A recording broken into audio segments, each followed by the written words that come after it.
Gillette, the best an incel can get.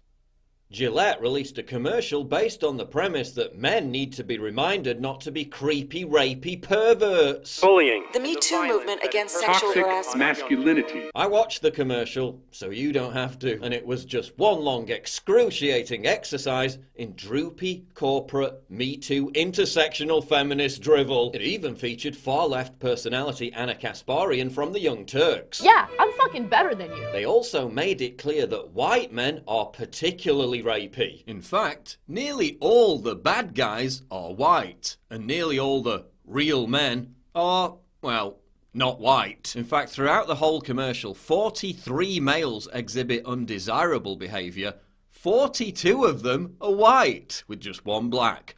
7 males exhibit desirable behaviour, 5 of whom are black and only 2 white. See, here's the thing. Rapists aren't going to be discouraged from raping people because you told them rape was bad. Like, imagine in the future some guy's ripping some poor woman's clothes off, but then he suddenly stops and becomes all remorseful because that Gillette ad from a few years ago flashed across his mind. So all this does is insult the intelligence of men who are never going to be sexual abusers or rapists. What's next? Are makeup commercials going to start lecturing women not to make false rape accusations? Forget maybe it's Maybelline. How about maybe it's make-believe? Are tampon ads going to start emphasizing the importance of giving men joint custody of children? Yeah.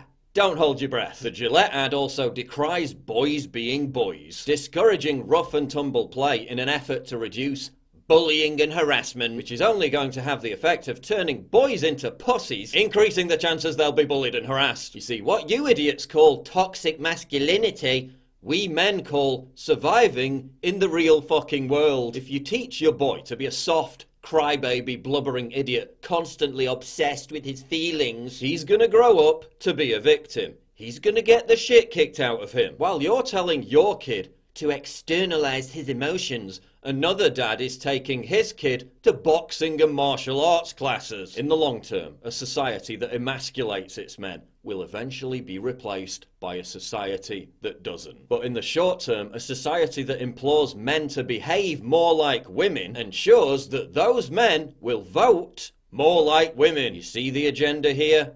Everything comes back to power. Women are more likely to vote left-wing, whereas studies show that masculine personality traits are directly associated with voting for right-wing and populist political parties. So by eradicating masculinity, you eradicate an entire voting bloc. It's the most crude form of Machiavellianism, disguised as progressivism. Now the American Psychological Association has denounced stoicism as a characteristic of toxic masculinity, ensuring that depression amongst men will increase competitiveness, achievement, and risk-taking. 3 core principles of strident, successful masculinity are also denigrated. We're truly living in the upside-down world. The more men are told not to act like men, to constantly talk about their feelings, to wallow in their feelings, the more suicide rates increase. And there's no stigma around depression. We're constantly bombarded with people talking about their depression on social media, on TV, in entertainment. It's everywhere. And the more we obsess about it and normalize it, the worse it gets. Telling men that their natural biological impulse to behave like men, which is to be stoic and strong-minded, is innately wrong,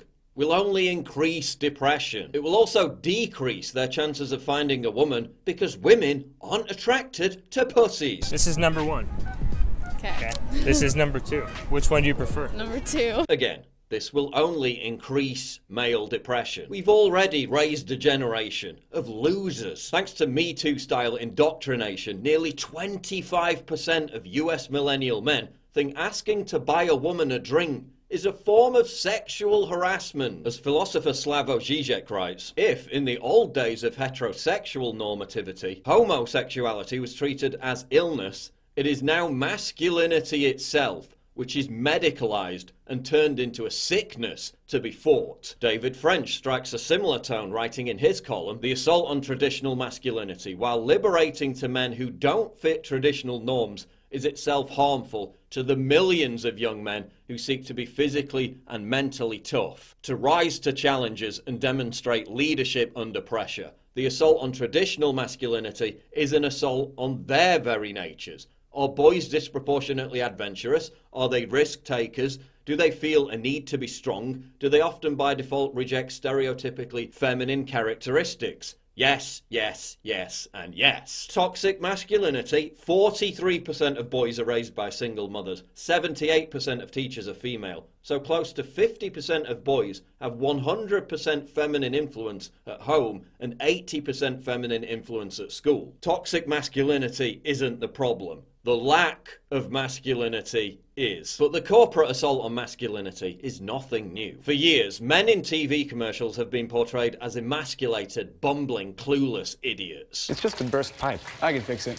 Also, isn't it so refreshing to be righteously hectored by Gillette, a company that's owned by Procter & Gamble, notorious for animal rights testing and child labour, like they've got any kind of moral high ground. According to the BBC, the Gillette commercial split opinion. 82,000 upvotes versus 343,000 downvotes. Split opinion, really? And for people who think that Gillette is going to apologise for any of this, no. Not gonna happen. You have to remember that most people are quite stupid and don't read the news. All that registers in their brain is the word Gillette, which then in turn triggers a purchase impulse. Gillette is merely exploiting a tried and tested method of marketing. Free advertising via virtue signal. By turning their brand into a viral news item, they just secured the equivalent exposure that would normally cost tens of millions of dollars. The YouTube video alone got over 4 million views in just 2 days. When Nike made Colin Kaepernick the face of their Just Do It campaign, they prompted outrage on the right. But their stock ended up soaring, and they made $6 billion.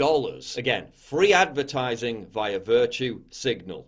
Greed disguised as progressivism. Any boycott is far outweighed by the hordes of mindless consumers whose brains are hardwired to react to the visibility of the product alone. You're more likely to get Gillette to apologise for its non-binary phobic, the best a man can get slogan. But Just for Men and L'Oreal Men Expert also have a lot to answer for.